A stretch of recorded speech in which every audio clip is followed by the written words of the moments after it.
கூடிய கோரிக்கை நியாயமான கோரிக்கை. ஏன்னா இதுதான் கடைமடை பகுதி.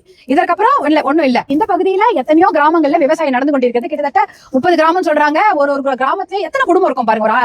ஒரு 100 குடும்பம்னா கூட ஒரு 3000ல இருந்து 5000 குடும்பங்கள் இந்த விவசாயம் செய்து கொண்டிருக்காங்க. ஏக்கர் கணக்குல இங்க பயிர் நடந்து கொண்டிருக்கிறது.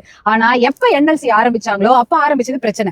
என்எல்சில அவங்க உபயோகப்படுத்துற தண்ணியில சாம்பல் கலந்துருக்குது. அந்த தண்ணிய அவங்க ஒரு செக் டேம் மாதிரி கட்டி அந்த தண்ணி அங்கேயே சேகரிச்சு அதுல இருக்கிற சாம்பலை வடிகட்டி ஒரு சுத்திகரிக்கப்பட்ட தண்ணியா இங்க விட்டுருந்தா கூட பரவாயில்ல. அப்படியும் அவங்க பண்ணவே இல்லை. அவ்வளவு தண்ணியும் சாம்பலோடையே அந்த தண்ணிய வருடக்கணக்காக இந்த பரவனாறு ஏரியில இவங்க கலந்து விட்டு இருக்காங்களே, இதெல்லாம் மனசாட்சி எப்படி சொல்றதுனே தெரியல. அப்ப சாம்பல் தண்ணியோடயே தான் இந்த விவசாயம் பண்ணிட்டு வராங்க. கிட்டத்தட்ட வருடக்கணக்காக படிஞ்சு முக்காடி ஒரு அடிக்குன்னா ஒரு முக்காடிக்கு அவங்க வெறும் சாம்பலா தான் இருக்குது. அதுல காலை வச்சா கழுவ கூட முடியாதான்.